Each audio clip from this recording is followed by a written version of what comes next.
Arad et Dimona touchés par des missiles qui n'ont pas pu être interceptés. Après cet échec, l'armée a tenu à préciser que sur les 400 missiles tirés depuis l'Iran, 92% au moins avaient été détruits par le système de défense. L'Iran a présenté cette attaque comme une riposte aux frappes menées plus tôt sur le complexe nucléaire de Natanz. Lou Kissiela nous en dit plus. Voici le moment où un premier missile iranien perce le dôme de fer et s'écrase au sol. Le tir non intercepté frappe ce quartier résidentiel de Dimona, dans le sud d'Israël. Ces immeubles sont soufflés par l'explosion.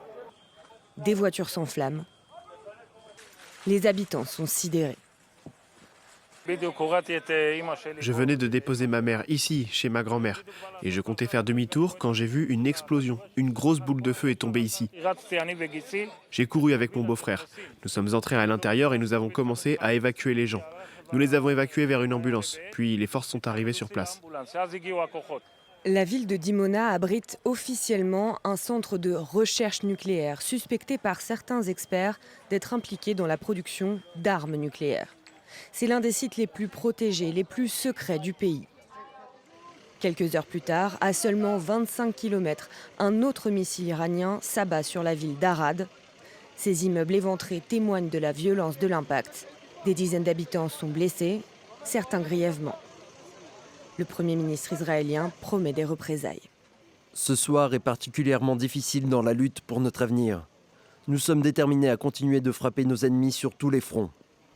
L'Iran a revendiqué ces tirs de missiles, présentés comme une réponse à l'attaque menée plus tôt contre son propre site nucléaire à Natanz. L'Agence internationale de l'énergie atomique indique qu'aucun niveau anormal de radiation n'a été détecté. Elle appelle aussi à la retenue militaire maximale. Et on accueille maintenant notre invité, c'est vous, Guy Poran. Bonjour à vous, bienvenue sur l'antenne de France 24. Vous êtes ancien officier pilote d'hélicoptère de l'armée de l'air israélienne. Vous êtes notamment membre de cette association Mr. Klim, un groupe d'activistes qui œuvrent pour la paix. Merci de prendre quelques instants pour répondre à nos questions. D'abord, je voudrais connaître votre point de vue sur l'ouverture de ce nouveau front par Israël en Iran et au Liban. Et est-ce qu'à votre connaissance, des soldats ont refusé de s'engager dans cette nouvelle guerre voulue par le Premier ministre? Actuellement, il y a 3 secondes, il y a une sirène d'alerte à Tel Aviv, que normalement je dois aller à un espace protégé, mais comme je suis déjà avec vous, je prends la chance. Et voilà, c'est ce qui se passe ici en Israël depuis plus que 3 semaines, c'est que le pays est pratiquement paralysé. Il y a plusieurs, récemment, une 5-10 alarmes par jour. Et bien sûr, toutes les affaires sont fermées, les écoles sont fermées, les gens courent vers une shelter, un espace protégé. Et il y a plus et plus de gens qui commencent à se demander à quoi ça sert. Ça veut dire, quelles sont les cibles, quelles sont les cibles stratégiques qu'Israël pourrait avoir par les attaques agressives en Iran et en même temps payer par ce qui se passe en Israël. C'est pas seulement les morts et déjà quelques milliers de blessés, mais c'est des dégâts énormes dans tout Israël. Et bien sûr, pour l'économie, il y a plus, l'estimation que j'ai entendue hier, c'est que plus de 25 milliards de shekels, ça a déjà coûté à l'économie. Alors vous le dites, il y a donc des voix qui s'élèvent en Israël, c'est ce que vous dites à l'instant, qui questionnent sur le but de cette guerre. Je voudrais qu'on regarde aussi ensemble, Guy Poran, et parce que votre point de vue d'ancien soldat est essentiel, il y a des images qui nous sont parvenues du Liban, des soldats israéliens qui se sont mis en scène en train de vandaliser des maisons dans le sud Liban, des images révélées par nos confrères de L'Orient le Jour. On va peut-être les regarder. Je voudrais avoir votre point de vue sur ces comportements comportement-là, et ça traduira peut-être aussi ce que pense une partie de la société israélienne, ça vous allez nous le dire, mais voilà, quand on regarde ces images de ces soldats, alors même que l'armée israélienne s'est longtemps qualifiée comme l'armée la plus morale au monde, comment est-ce que vous les accueillez, vous, ces séquences, ces images, cette mise en scène? Oui, bon.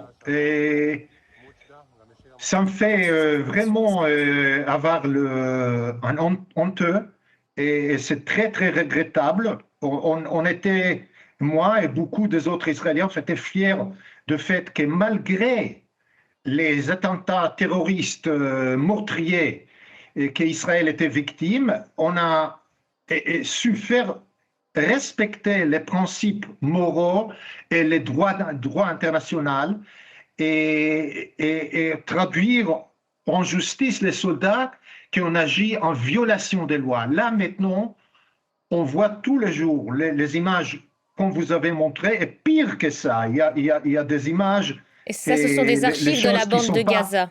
Voilà, ce qui a été fait à Gaza est en train d'être reproduit manifestement aussi au sud Liban. Est-ce qu'il y a un sentiment d'impunité chez ces soldats qui se filment, qui se mettent en scène et qui diffusent ensuite ces images? Oui, bon, il y a pas longtemps, ce type d'images a immédiatement été et réagi par le chef d'état-major et les procureurs militaires. Ils ont été mis en justice, etc. Et on sait bien que malheureusement, dans les situations de guerre, il y en a des cas comme ça, mais la réaction de l'armée et le gouvernement a été très ferme. Là, maintenant, on ne parle plus de ça. Ça veut dire, sous l'impulsion du ministère de la Sécurité publique, M. Ben-Gvir, qui est ultra radical, et lui, il suppose n'importe quel type de comportement des soldats, et ça veut dire que les procureurs militaires ne réagissent plus sur ce type de comportement. Et c'est moi personnellement, et je sais que beaucoup des Israéliens, on est honte, comment dire, on est honte, we are ashamed de ce type de images. Il y a pourtant un code de l'éthique qui existe au sein de l'armée israélienne de Tsahal. Pourquoi, encore une fois, d'après vous, il n'est pas respecté? Qu'est-ce qui fait qu'on puisse assister à un tel comportement? On n'a pas de réponse. On demande la même question tous les jours. Dans notre groupe privé, aussi dans certains médias, comment c'est possible que les lois militaires et les ordres de l'armée, parce que l'armée israélienne, les ordres et les instructions sont très clairs. Il n'y a aucun doute sur ce qu'il peut faire dans les situations communes et ce qu'il ne peut pas faire. Rien n'est appliqué. Et les seules explications qu'on peut trouver, c'est que l'armée même n'a pas de support de gouvernement, des gouvernements d'extrême droite, des radicales, de suivi, d'impliquer la loi contre ce type de comportement. Ça, c'est les seules explications. Il n'y a pas eu de sanction à ce jour. Il y a un autre cas dans l'actualité. C'est une affaire qui avait provoqué l'indignation à l'échelle internationale. Des images ont été diffusées. Ça date de juillet 2025. Je pense que vous savez à quoi je vais faire allusion. Dans le centre de détention de Sdei Teiman, un détenu palestinien a été torturé. Ses blessures sont documentées. Les médecins ont parlé de 7 côtes cassées, une perforation du poumon gauche, la rupture du rectum, blessure au visage. Et la justice militaire n'avait pas retenu l'incrimination de viol. Mais au-delà, les 5 soldats mis en cause, ce sont ces images, ne sont aujourd'hui pas inquiétés parce que les poursuites ont été abandonnées. Pourquoi, là encore, selon vous, le procureur militaire a classé sans suite cette affaire? Bon, ce qui s'est passé sur ce cas précis, c'est que tout d'abord, on sait que depuis assez longtemps, il y a beaucoup de cas de mauvais traitement infligés aux prisonniers dans la prison, mais jusqu'à récemment, le système de justice militaire avait l'habitude d'ignorer des affaires qui n'étaient pas documentées. Cette affaire-là, au Sdei Teiman, malheureusement pour les gardiens qui ont fait ça, tout a été filmé. Et alors, les procureurs militaires n'avaient pas de choix que de mettre une investigation et d'avoir même des témoins, des médecins qui a traité ces prisonniers et avec une rapport très très clair établi qu'il avait été grièvement blessé lorsqu'une agression des soldats. Mais ce qui s'est passé, c'est que ça est revenu immédiatement, dès que ça sorti au public, une cas politique. Ça veut dire toutes les partis droites et les supporters du gouvernement, ils ont dit que le procureur militaire ils sont en fait, ces gardiens sont combattants courageux et ils ont été persécutés pour rien. Et le procureur militaire a été obligé, quelque part, au penser tenter de contrer cette accusation par le fait qu'elle a divulgué le vidéo. Dès que ça a été fait, le cas a tourné contre elle. Elle a été inculpée de crimes parce que c'était illégal par elle de le faire. Elle a été mise dans un arrêt, et même elle a essayé même de se suicider. Et alors, là maintenant, depuis beaucoup de temps, ce cas a été mis les nouveaux procureurs militaires devaient décider s'ils vont suivre ça au cours militaire, et il a décidé, il y a quelques jours, d'abandonner les cas. Et ça créait, encore une fois, d'un côté, le supporter d'extrême droite qui supportent n'importe quel comportement. Ils ont dit, voilà, c'est la preuve qu'ils ils sont pas coupables.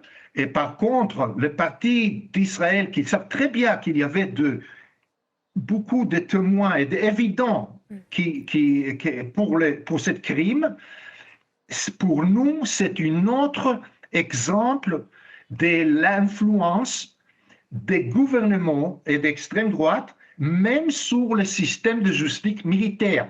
Ça veut dire le procureur militaire, le nouveau, et il était pressé jusqu'au niveau qu'il était obligé d'abandonner les cas.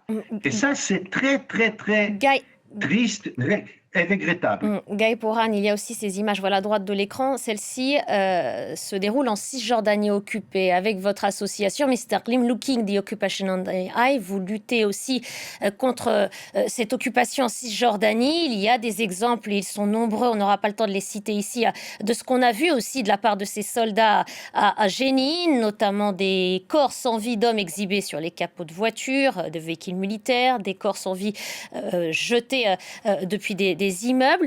Toujours en ce qui concerne la Cisjordanie, là j'en viens à une déclaration de soldats comme vous, d'anciens militaires, 4 anciens majors et brigadiers généraux qui ont dénoncé dans une lettre ouverte à leur hiérarchie ce qu'ils ont qualifié de violence et de terrorisme des colons juifs qui multiplient les attaques parfois mortelles contre des Palestiniens.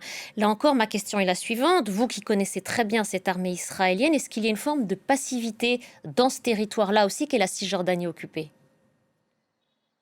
Oui, encore une fois, malheureusement, d'un côté, les violences des colonnes augmentent tous les jours. Juste hier soir, ils ont attaqué 11 villages palestiniens avec beaucoup de blessés, etc. Et malheureusement, l'armée et la police régionale qui est présente là-bas ne fait pratiquement rien pour l'arrêter.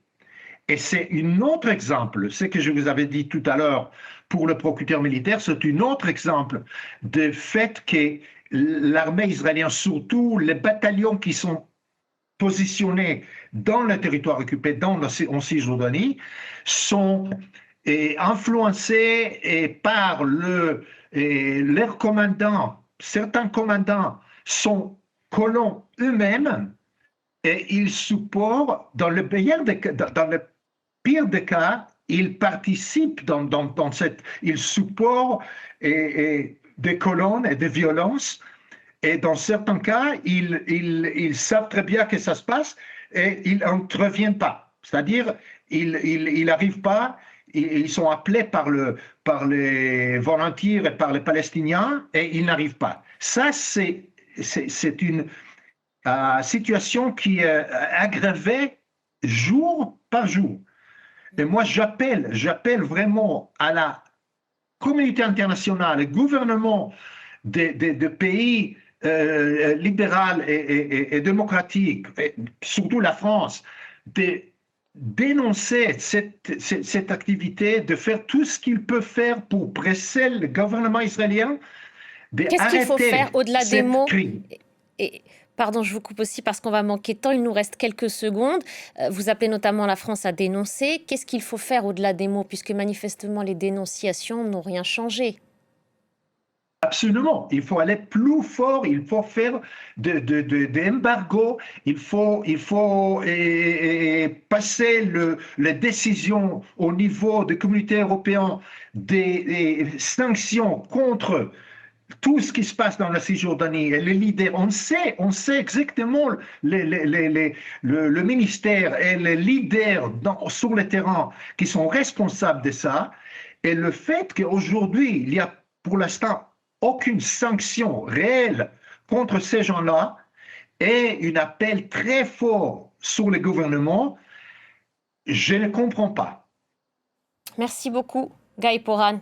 Merci d'avoir pris le temps de répondre à nos questions. Merci. Je rappelle que vous êtes ancien officier et pilote d'hélicoptère de l'armée de l'air israélienne, membre de Mistaklim. Merci à vous.